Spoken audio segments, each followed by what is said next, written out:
আসসালামু আলাইকুম। মাশাআল্লাহ এগ্রো থেকে আপনাদের সকলকে অসংখ্য ধন্যবাদ।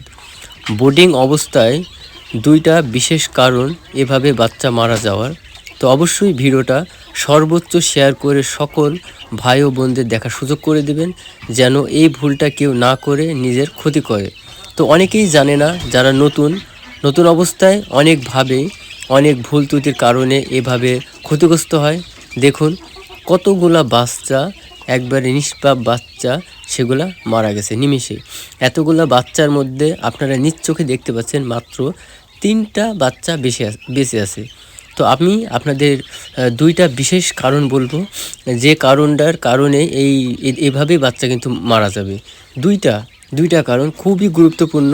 তো এই জন্য আপনাদের আমি আবারও রিকোয়েস্ট করতেছি, ভিডিওটা বেশি শেয়ার এবং লাইক এবং কমেন্ট করবেন, যেন সকল খামারি এবং যারা ছোট উদ্যোক্তা, তাদের যেন এরকম ধরনের ক্ষতি যেন না হয়। তো এই জন্য আমি সতর্ক করতেছি। এটা সবার ক্ষেত্রে হবে, এটা আমার ক্ষেত্রে হবে, আপনার ক্ষেত্রে হবে। এগ্রোর সাইডে যারা আসবে, ফার্ম সাইডে যারা আসবে, তাদেরই এই ফেসটা মানে হবে, এটা মাসবি।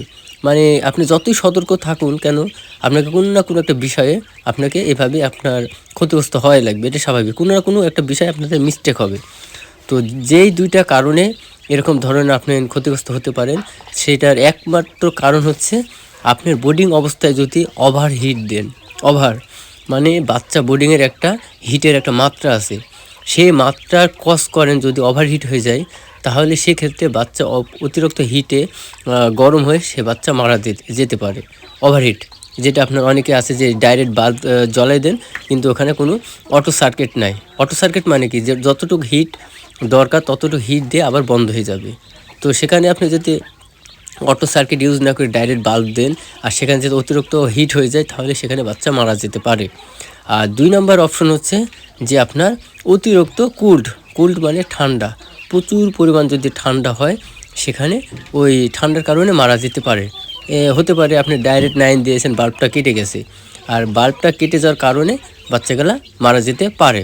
এই জন্য আপনাকে অবশ্যই অটো বা ডাইরেক্ট যে 9টা ব্যবহার করেন না কেন, আপনাকে 1 ঘন্টা 2 ঘন্টা পর আপনাকে অবশ্যই চেক করতে হবে যে বাল্বটা ঠিক আছে কিনা এবং তাপমাত্রাটা ঠিক আছে কিনা।